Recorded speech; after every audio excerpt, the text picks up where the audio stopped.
What was the single biggest mistake that cost Japan the Pacific War? It wasn't one bad battle or a single poor decision.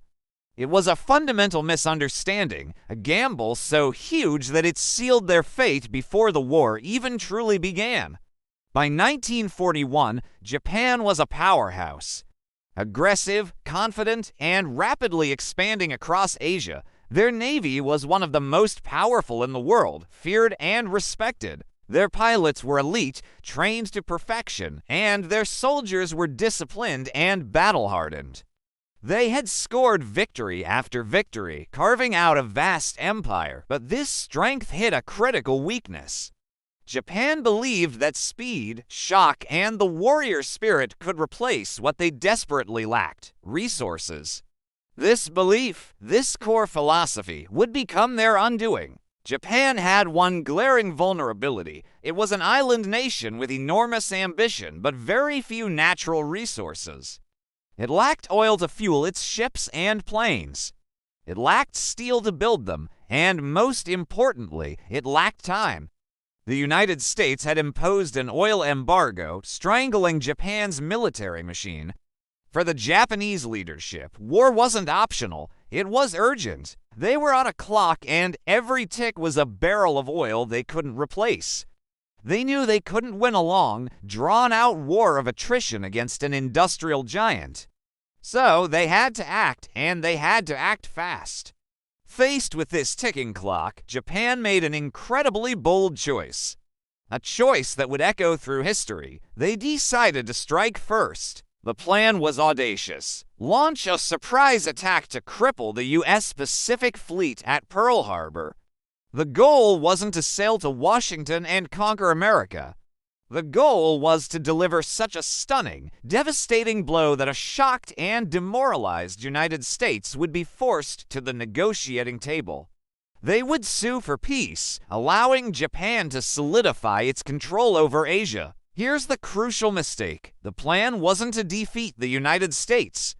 It was to scare it, and for a moment it worked.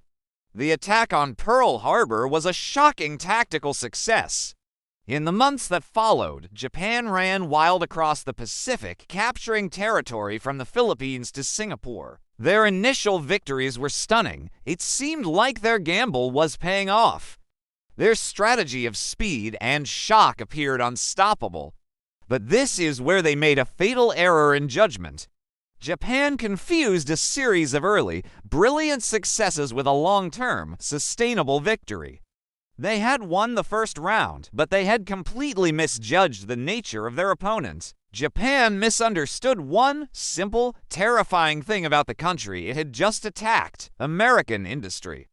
They saw a nation that was unprepared for war, but they failed to see the sleeping giant of production that lay beneath.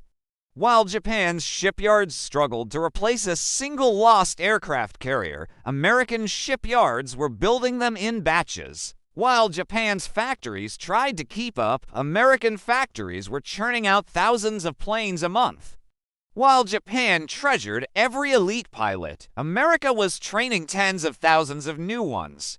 America didn't fight faster, it built faster. It could absorb losses that would have been crippling for Japan and just keep coming stronger than before. As the war dragged on past that initial 6-month window, the math turned brutal. For Japan, every ship sunk was a permanent loss. Every plane shot down was a hole in their air force they couldn't fill.